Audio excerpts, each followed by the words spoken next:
focus of living room, a prominent feature of your home's exterior, and you probably pay very little attention to it. We're talking about your chimney. Neglecting your chimney could put your home in danger, whether you use gas, logs, or wood. And here to explain why and what you can do about it, from Guardian Chimney Sweep is Billy Little. Good morning, Billy. Good morning. So, how often should we be getting our chimneys inspected and cleaned?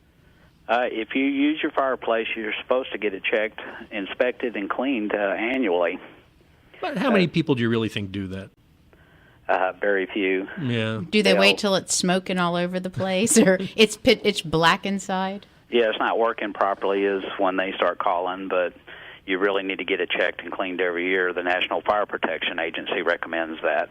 All right. So what do you look for when you come out to inspect my fireplace? What kind of things do you find? First off, when we come in, we put the lights in there and we visually inspect the inside to make sure that none of the bricks are loose or mortar missing, or you could get carbon monoxide in your home. Then we check up the flues, and then we climb up on top and make sure that you got a good cap or spark arrestor. Make sure there's no limbs or debris overhanging the top of the fireplace, because that could catch on fire as well. So, Billy, is it the same process for the gas fireplaces with the ceramic logs?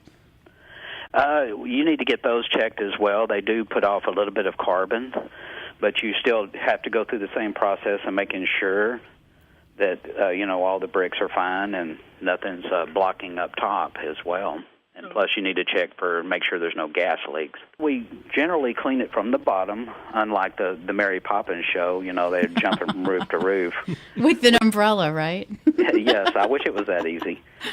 But it's generally done at the bottom where we have big vacuum cleaners so we can control how much comes down, and so we can make sure that nothing gets in the house. We have fiberglass rods that we hook either poly or steel brushes that we run up to knock all the debris out of the flue. And how long does it usually take you to do that kind of job? Anywhere from 30 to 45 minutes. Just depends on how bad it is.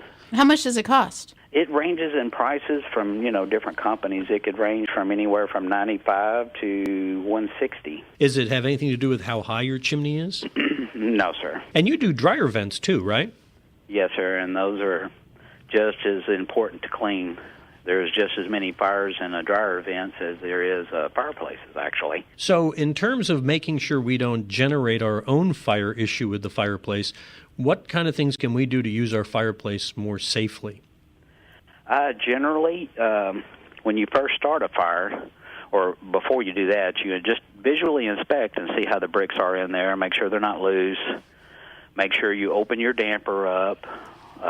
Your log rack that's in the bottom, you always make sure that the wide end's to the front, so when the logs fall apart, it falls back to the back of your fireplace. And when you build a fire, you want your rack to the back, to the closest to the back wall as you possibly can, so you don't get carbon monoxide poisoning in your home. A lot of people think that building it closer to the front will give you more heat, but it also will give you more carbon monoxide in your home. In addition to inspection and cleaning of oil, wood, and gas-burning chimneys, Billy also specializes in the prevention, detection, and correction of chimney and venting system hazards, the kind of hazards that can endanger the health and safety of your family and home. And to learn more, go visit GuardianChimneySweep.net. Thanks for being with us, Billy. You're welcome, sir. I'm driving in my car. I turn on the radio. I'm pulling you close.